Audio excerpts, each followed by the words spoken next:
It's worth it. We have a special guest here today, Tyler. I'm sure he's going to love them when you come out. He is our new work study, but he's not officially working this today. He's just kind of here to see what we do. And I'm going to talk about some of these extensions and how we can use them with our students. So he will give us some good input if it's something that he agrees with or doesn't agree with. So anyway, we're glad to have you.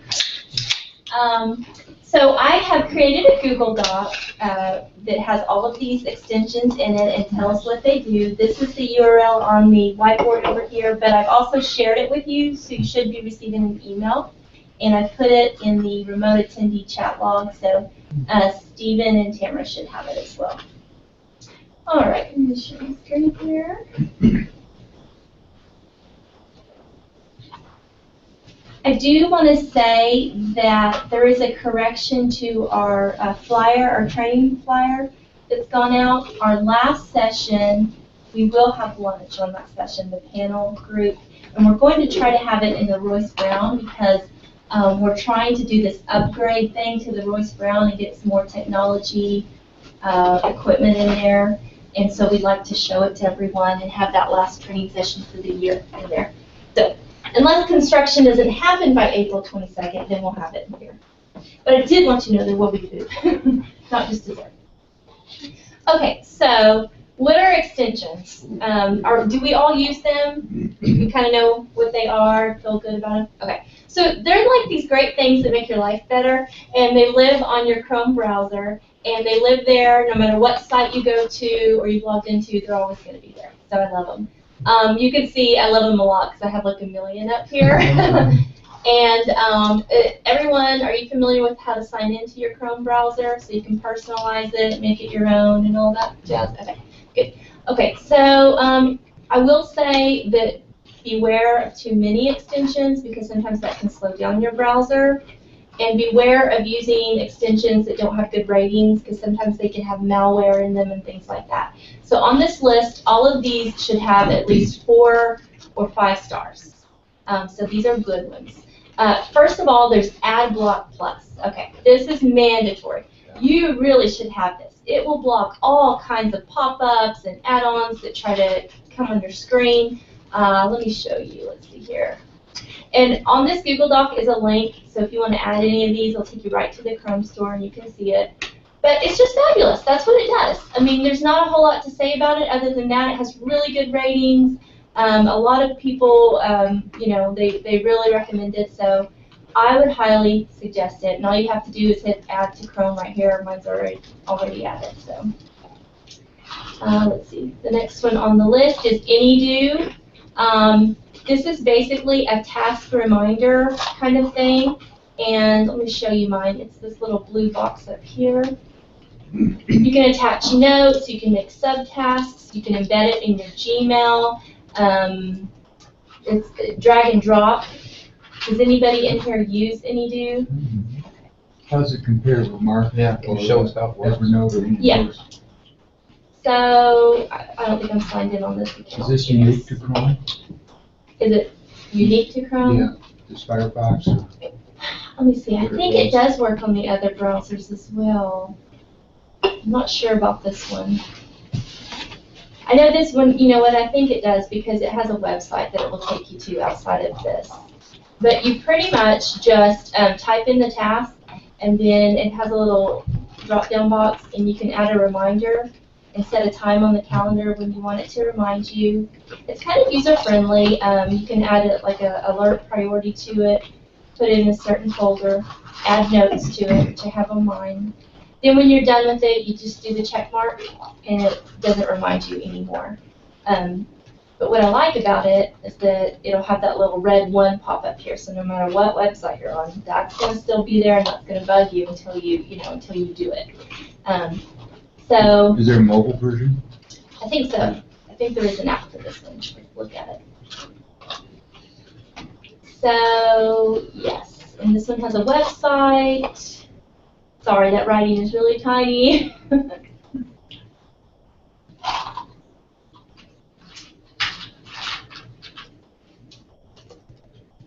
And it embeds into Gmail. I don't know if I said that or not. Chrome extension, you can have,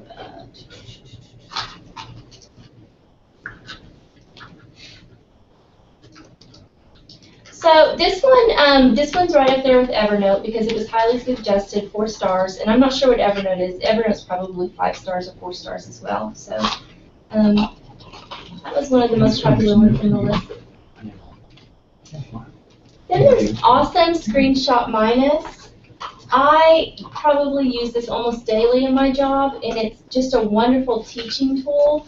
It is what it says. It's a screenshot extension, but it's minus all the junk. There's an Awesome Screenshot out there, but it had some privacy issues, that malware and stuff like that. This one is minus all the junk, and it works fabulously.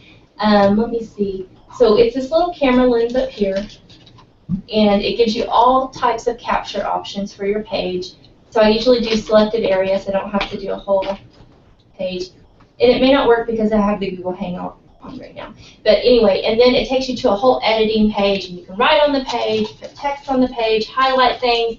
I mean, I use it as a teaching tool all the time, especially if you're trying to show your students something on the computer. Just use a set of screenshots. And if like, you have to drag a page down a window, does it snip the whole thing, even the stuff you don't see on the drag around? Yeah, you can crop it to whatever you want. So like right now I see, I've got, you had AnyDo, Awesome Screen, and there's like 5, 6, and 7. If I snip it, will I see on the thing you snip the 5, 6, and 7 as well? Yeah, you can take it off.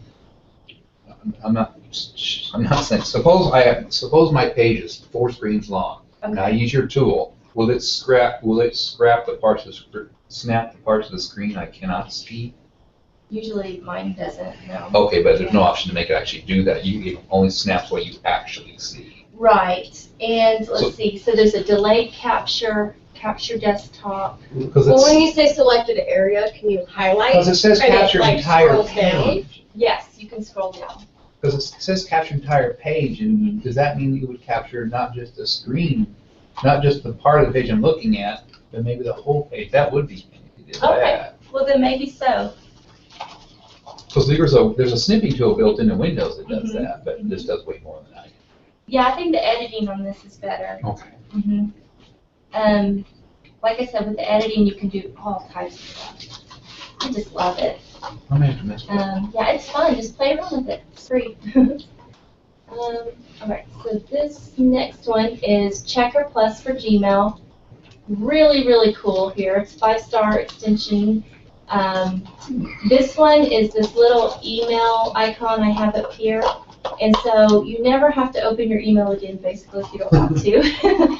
And you just click on that, and it will, it has all of my different emails here, and it will tell me. And so when something pops up, it will give me a sound notification, or it will read the email to me. So this is really good for maybe, sight-impaired students. It will read their emails to them.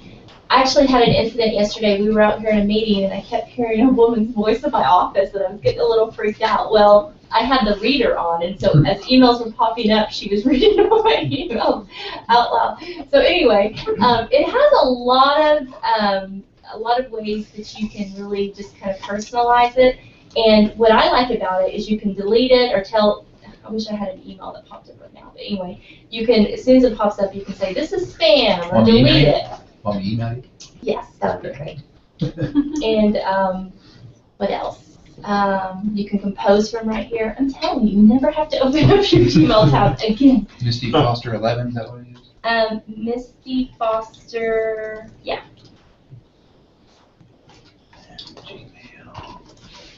Now remember, French goes directly to spam. So that is a problem. At least that's how mine is set. Okay, here it comes. Misti Foster.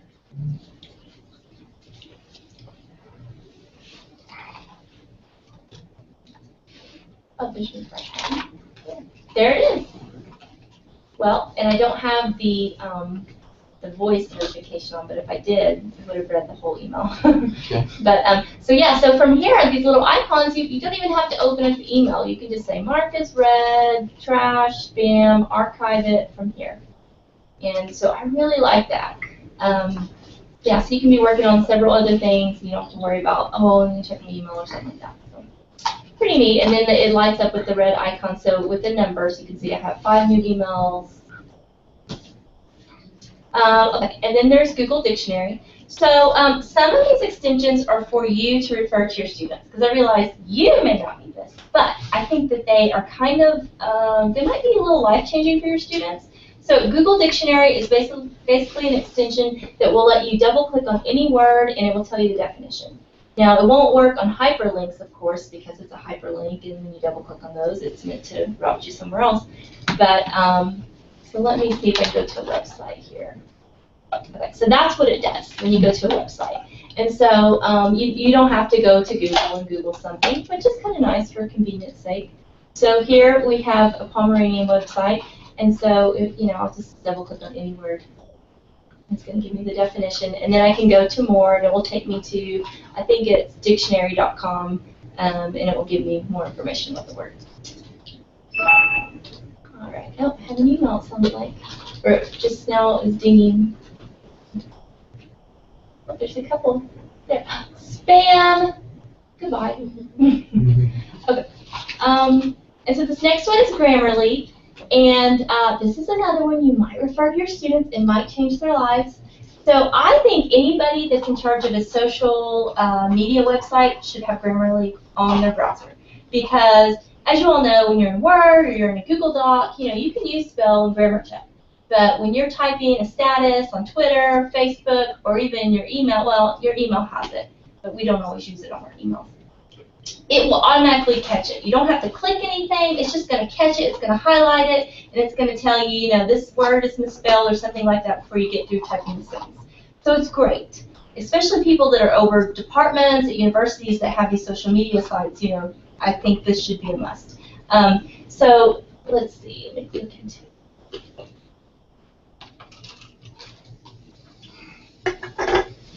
And so I don't know if any of you, use Facebook in your classrooms or have Facebook group pages or anything like that, but I don't know. I would suggest it. I think it's a pretty neat deal. And here is the fabulous part about it. It gives you a weekly report if you have it on your extension, and so it will email the person, and it's kind of uplifting in a way because it tells you you were better than 75%, or your spelling was better than 75% of other Grammarly users. So it doesn't just knock you over the head and say, oh, you're horrible at your Grammarly spelling. But then it gives you the top 3 things that you need to work on, and it tells you how to do those things. So I think it's pretty cool, and I think it could be a teaching tool for them. So if it tells them that they're better than only 5%, then Yeah. that's not as uplifting. Not the best, better than some. They might really want to work on that. Okay, so honey is just a bonus. This is not really academic, but it saves you money. So I thought you might want to know about it. So what honey does is when you're online and you go to buy something, say on Amazon, it's going to give you all these codes that are going to help save you money. So again, it's not very academic, but hey, it might be if you're buying textbooks for your department or something. So let's see, it's this H right here. Thought it was a dating service. You can buy me something if you just want to. I always have to go to another website to check on I know, coupon codes. it's going to do this for you now. And here's the good thing about it. So I've clicked on it, and the gold is it's just going to give you these freebies for the week, but the codes is for whatever website you're on, and obviously for Google Docs, there's no codes found, but it's going to give you ratings for the codes too. So I was just on a site, and it said, this code has been used a lot, that means it works, it's a good code. Mm-hmm. But then I was on another site, and it said barely used at all, and the code didn't work. So it's going to tell you the rating of the code and how good it is. And I was surprised at how many it was giving me, so pretty neat. Okay, and then there's Padlet. I know I've talked about Padlet before, but it's very awesome, and I think it's great for group discussion as well in your classrooms and collaboration projects. So for those of you that don't know what it is, and let me apologize to those that have talked about it before, because you're probably okay. Padlet is it's a website, and it's a blank pad that you create, and students can go in there and pin questions. They can pin articles, they can pin videos, they can pin pictures. You can make it whatever you want. It's kind of like a collage. And the way I've seen it done in trainings, the teacher will put it up on the screen like this, and they'll ask a question, almost like polling, and the students can go on there anonymously and type responses. And this is great for those students that are very quiet in your classroom and won't speak up, because they don't have to put their name up there. And you can use it for group projects. You can create a board for each group in your classroom, and they can go on there and whatever they're researching, they can put videos, articles, whatever. So let me show you an example of one that I did a while back. So it's just a board, and here are just some questions or responses that people typed. Here's an article, here's a picture, here's a video, and I give directions at the top. Just double click anywhere, and you'll get this little white space, and you can type or you can attach something there. So this is all it is, and you create it and make it as personable as you want, and you can make the background whenever you want, and it will give you a URL, and you just send that out to your students, and and get their feedback on things. And you can do live sessions, or you can just have them pin it along as you go through chapters on whatever, and they can keep it. You can keep it as long as you want. But it's this little gesture hat up here, and yeah, there it goes. I haven't logged in on here, but anyway. So Can you create a separate one for each class? yeah, you sure can. It's a lot of fun, and I especially liked it when I went to the Google training, and they would ask us certain questions, and they're things that I don't know. It was just a big classroom, and it would have taken a long time to go around and get everybody's answer. But it's a lot easier when you're all just staring up there and you can see all the responses. So kind of nice, like I said, for those quiet students. Okay, so panic button. Panic button is not so much for you, but I just want to tell you about it in case your students are using it. Okay, so it's this red exclamation button right here. Let me show you what happens. Oh man, I'm kind of afraid to use it with the Google Hangout. Okay, I'm going to do it anyway because I want to show you guys what it does. It makes all your tabs disappear. So if you have students that are supposed to be taking a test or working on something on their computer, and you're a little suspicious that they're not looking at stuff they need to be looking at or whatever, you walk by and you see this blue exclamation point that just hit the panic button. So, and then it returns everything back. So, it's not really for you. I don't think you need the panic button, but you might want to know about the panic button. Or maybe if you have kids, you might want to know about the panic button. So, that's just kind of what it does. Art extension's fun. They just make your life fun. Okay, then there's Pocket. I don't know if anybody in here has used I Pocket. literally died. Pocket's great. Wonderful, And they got a mobile version. Because I walk and it reads to you. So I put in all like articles and stuff, and then when I walk for an hour or so, I can have this silicone girlfriend reading to me the whole time. That's why my wife called her.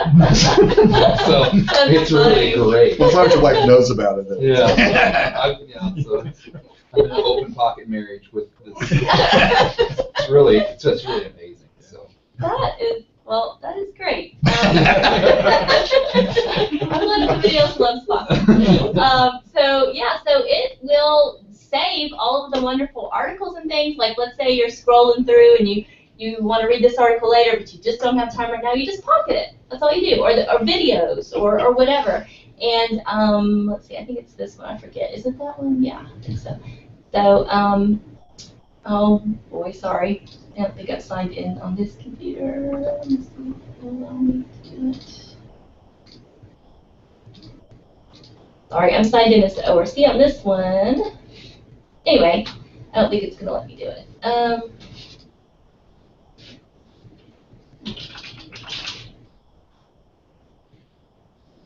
Maybe click on the login now button, not on the sign up. Where is it? Oh, okay. Yeah, it's a really Let me good try to do voice, so it reads to you. Login. Let me try this. I'm not sure. I can let you hear the voice. What she's Okay, doing. that's great. That'll be awesome. So it's like my number one.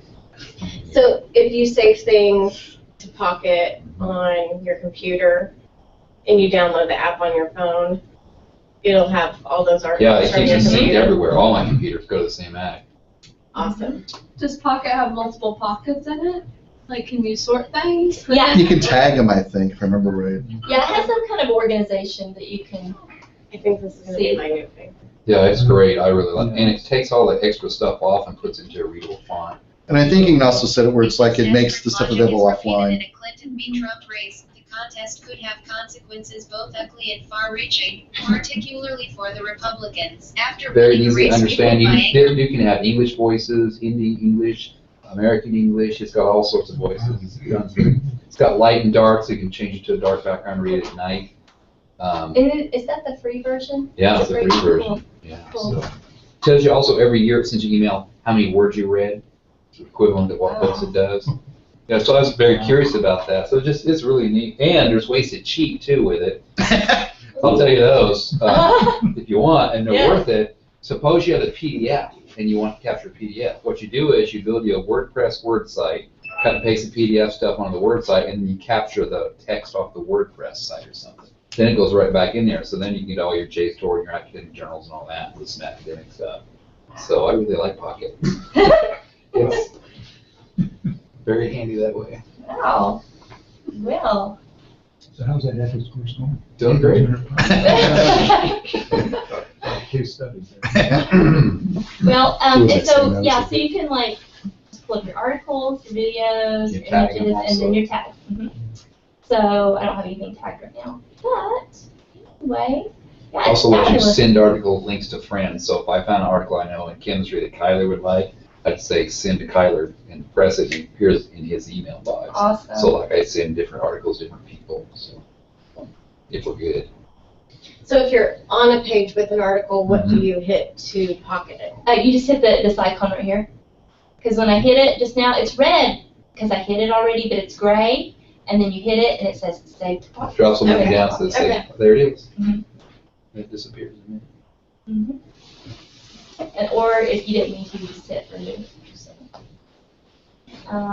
yeah, so that is definitely a great one. The Screencastify, I had to put this on there. I think we all know what it is though. The Screencast program of the university, and you can also use it as a webcam, integrates with your YouTube channel and Google Drive. So, is there anybody that has a question about Screencastify? Then there's search by image. It's pretty neat.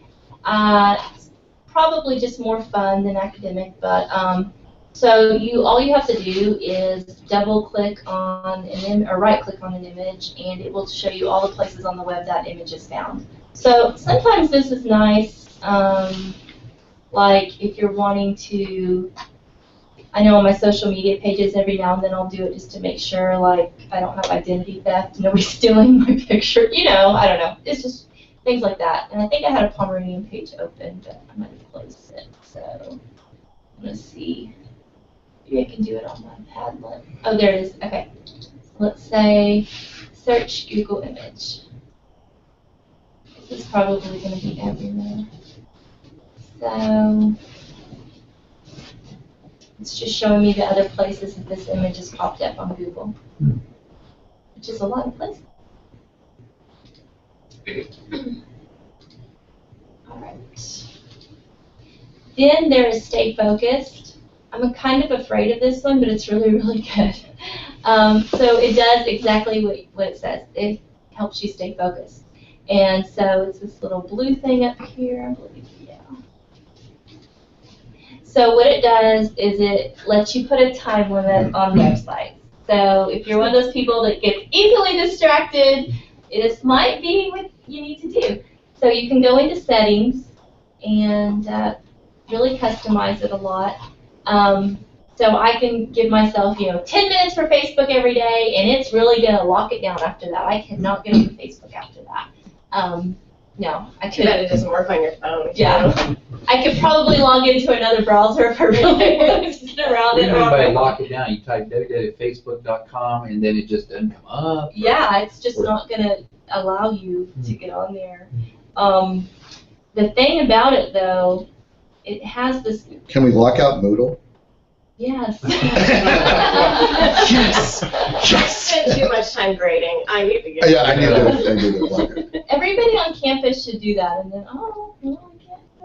My friend used this when she was working on her dissertation. Oh, Found it yes. helpful. Yes, I can see. Yeah, I need to use it, but I'm afraid to because there's this little statement right here, and I'm afraid if I do it, I can never get it back. And it's so tiny, I can't read it. Let me see if I can magnify it. This time applies to the block sites in aggregate. It's not a per site timer. So what this means is all of the block sites you list on there, like if you're going to say 10 minutes, that's 10 minutes for all of those sites. It's not like 10 minutes per site. But then it says you cannot change this number once your time for the day has expired. So when you're at the end of the day, there's no way to go back. But you can change it the next day. Yeah, I think you can change it the next day though. They're pretty serious though. So, yeah, it might help you. And, again, refer students to it, especially, at the end of the semester, they might need it. And then there's Web of Trust. I really like this. So basically, it just shows you the reputation of a website before you ever click on it. And this will do this in feeds in, like, your Facebook and Twitter accounts as well. So if an article pops up there, you can see that as well, not just when you Google stuff. So it'll give you like a green light if it has a good reputation. And this, of course, is by, let's see, the user's experience. So that's what they're going off of there. And so it will tell you if it's trustworthy and if it's child appropriate.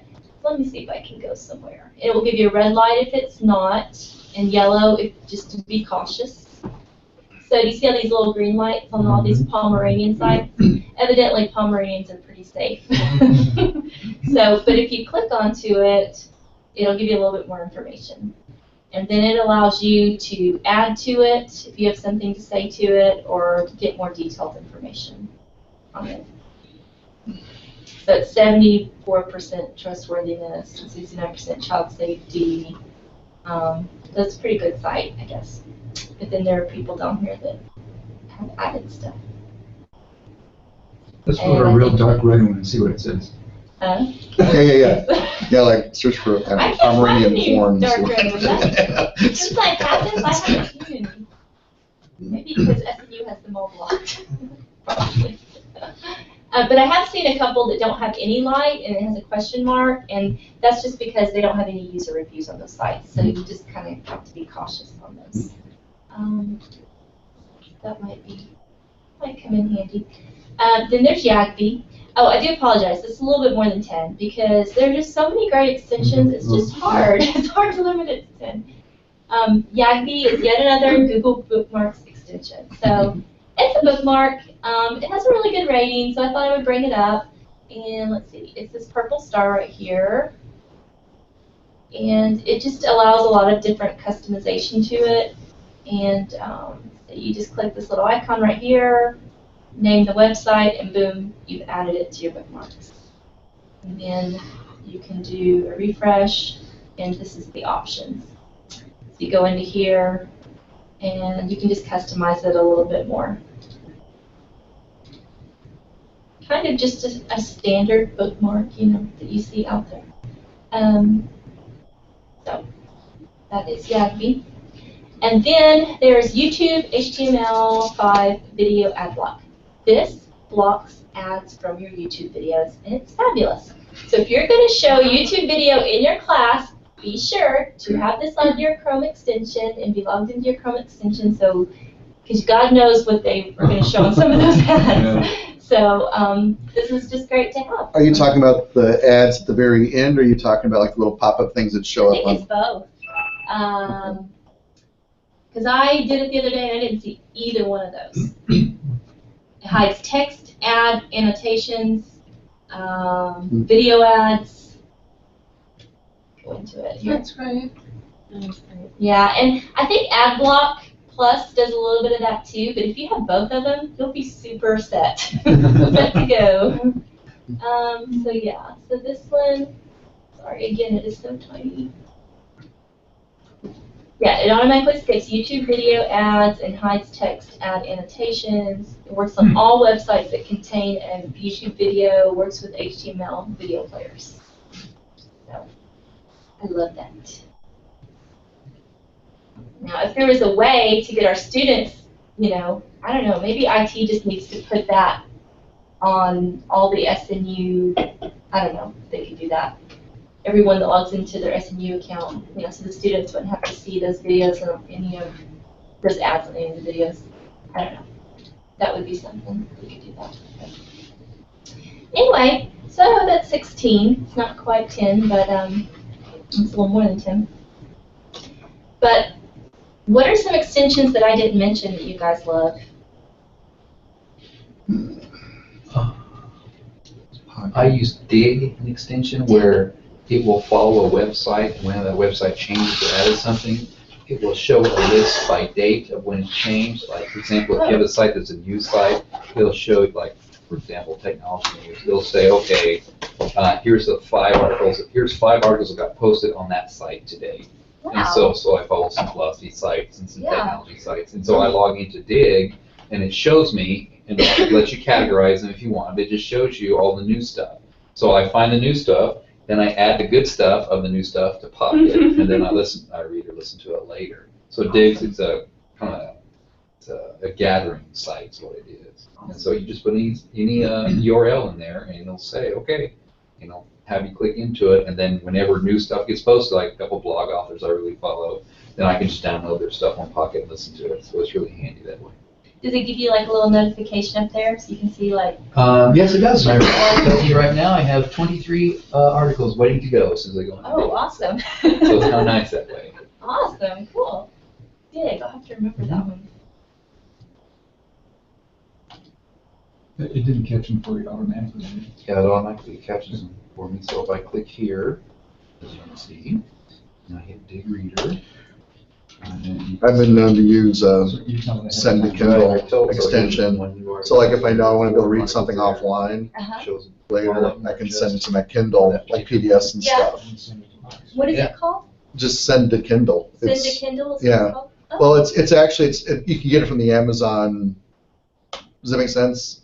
I can't remember where I got it from, but Oh, it's, is it in the Google Chrome store or? well, I use Firefox, so, Okay, but it's, so maybe- but I'm assuming why would they not have one available for They probably do. Chrome as well? Yeah. But it's really kind of handy, so like you can send something to your Kindle automatically, and if you have the Kindle app running on like both your phone and your iPad or whatever, then you can get it from those places. Pocket also runs an iPad too. Oh, awesome. I So haven't used it on my Yeah. iPad yet. That's what I do with PDFs instead of using Pocket. So Because that way I there don't have is to cut, paste like some people to WordPress. Send to Kindle for Google Chrome. It's kind of handy. Is Dig spelled D-I-G-G? Mhm. Yep, yeah, you can Dig it. Any others? call the Dig Reader.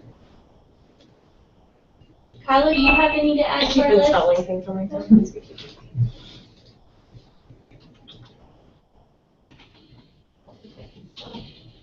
Password manager's really is good.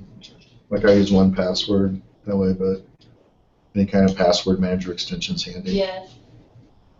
Yeah, You use LastPass one is used. password for everything. What's the difference Yeah, I'll give you my password later, between since my goal is to have I things run my use life. that one. I don't know. I would suspect that a lot. Yeah. Of course, I really don't need 1Password because I just hit enter on every password for every website, so. There's also a Send to Evernote one that I use where it's an extension and you just go and it'll automatically take anything on the web and send it and put it into your Evernote file for you. It's really nice. Yeah, the Evernote web clipper is That really one? nice. Okay. Yeah. So again, if I see something I like in Pocket, I can send it back to myself by email, link it, and then save it forever in Evernote and tag it out. Pretty cool. There's probably an extension for everything you could imagine on here.